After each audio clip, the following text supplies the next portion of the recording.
So this 12-year-old boy here, he's about to go to prison for life.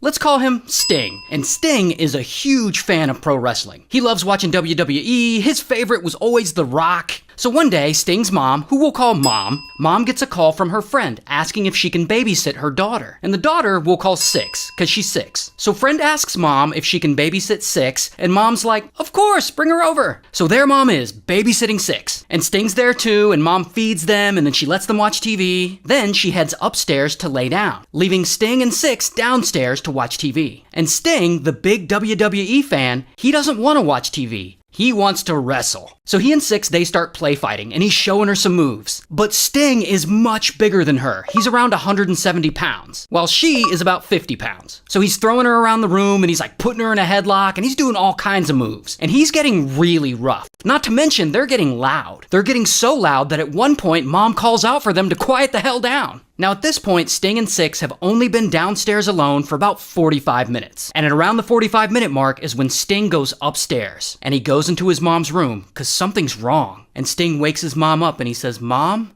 Six isn't breathing. So Mom jumps out of bed and then she rushes downstairs to check on her. And she finds Six laying there in the living room floor, not moving, unresponsive. And Mom immediately calls 911, but unfortunately, it's too late. Six doesn't make it. Sting had accidentally unalived her, being too rough with those wrestling moves. But then, the next day, the medical examiner performs an autopsy on Six, and she finds that Six has 35 injuries, including a cracked skull, a broken rib, all kinds of stuff. And because of that, the medical examiner rules Six's death a homicide, which means they have to charge 12-year-old Sting with murder. So then police go and arrest Sting, and he's 12, but here's his mugshot. And not only that, because of the way the laws are set up in that state, and because it's first-degree murder, they have to charge him as an adult. Which means if he gets found guilty, by law, he has to be sentenced to life. So then, boom, it's 2 years later. Sting is 14 years old now, and he's about to go on trial. So they come to Sting and they offer him a plea deal. Plead guilty and you won't get life in prison. Instead, you'll get 3 years of juvenile detention and 10 years probation. Not a bad deal. But Sting's mom believes this is all absurd. He was just a kid playing around, he's innocent, no jury will find him guilty. So she advises Sting not to take the deal. So he turns down the plea deal, and then guess what? A jury finds him guilty of first-degree murder. So at 14 years old, Sting goes to prison for life, which makes him the youngest person in the United States to ever receive a life sentence. Oh, but it gets worse. So Sting is in a juvenile prison for 3 years, and his attorney appeals his sentence, and after 3 years, it's actually overturned, because they argue that at 14 years old, Sting was not competent to stand trial in the adult court system. And it works, so now they have to let Sting go. And then they're going to straighten all that out, and then they're going to retrial him. But instead of having him go through the whole trial process again, they offer him a plea deal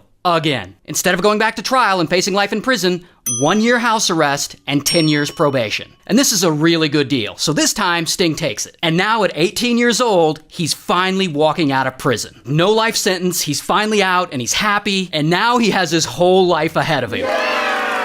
Until about a year later, after he's out, Sting is at someone he know's apartment. And he gets this weird idea, and so he calls Domino's and orders a pizza. And when the pizza delivery man shows up, Sting suddenly, like out of nowhere, pulls out a pew-pew and demands that he give him all his money. Sting has decided to rob the pizza guy. So pizza guy's like, F this, and he runs away. And he goes back to Domino's and he immediately calls the police. And so police, they show up to the apartment, they identify Sting, and they arrest him. Here's his mugshot. And they charge him with armed robbery, violating his parole, and a bunch of other stuff. He goes back to court, pleads guilty, and after all that, beating a life sentence and everything, he ends up getting sentenced to 30 years in prison. And all this happened in Florida, so shout out to Florida.